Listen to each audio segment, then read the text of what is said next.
नमस्कार कृषि क्रांति विद्यार्थियों। आज हम चर्चा करने के लिए बैठे हुए हैं संस्था के बारे में।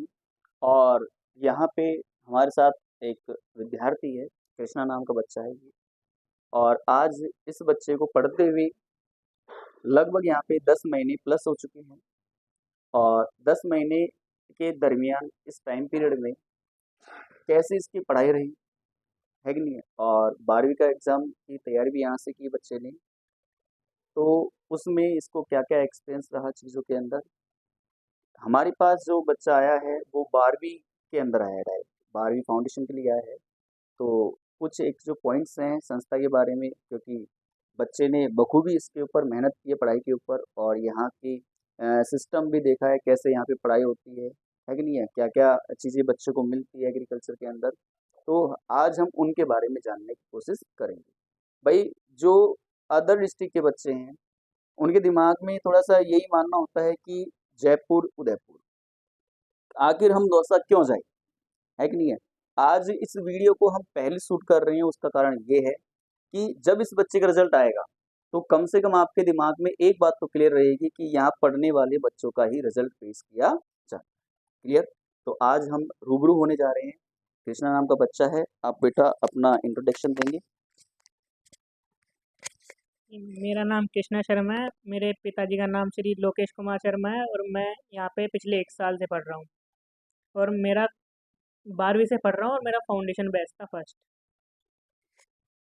तो जैसे बेटा आप यहाँ पे आए, है कि नहीं?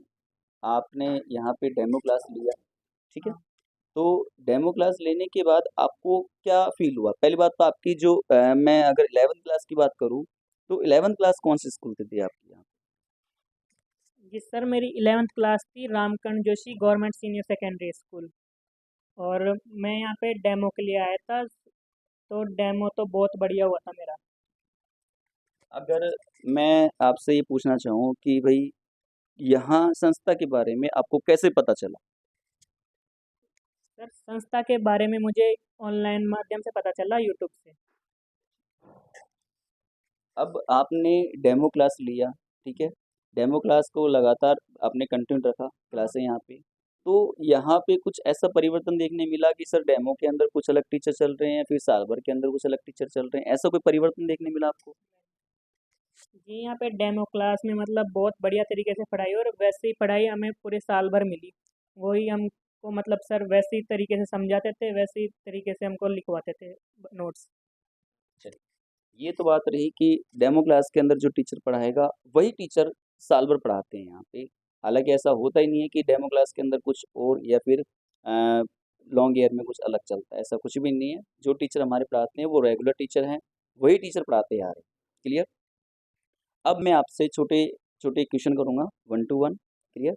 आपने साल भर यहाँ पे मेहनत करी। क्लियर? साल भर में आपने 12वीं के ऊपर भी मेहनत किया और फाउंडेशन के ऊपर भी मेहनत किया। तो मेरा आपसे पूछना ये है कि बच्चे को पहले तो अब 12वीं के साथ फाउंडेशन करना चाहिए या नहीं करना चाहिए? क्योंकि मेन जो डाउट रहता है बच्चे को परसेंटेज को लेते हुए होता है कि सर हमारी परसेंटेज कहीं डाउन नहीं हो जाए। क्लियर? आपकी परसेंटेज पहले तो ये बताओ 10वीं क्लास के अंदर कितनी है? जी सर, मेरी परसेंटेज 10वीं क्लास में 87 है। 87% का बच्चा है 10वीं क्लास के अंदर, बहुत अच्छी परसेंटेज है।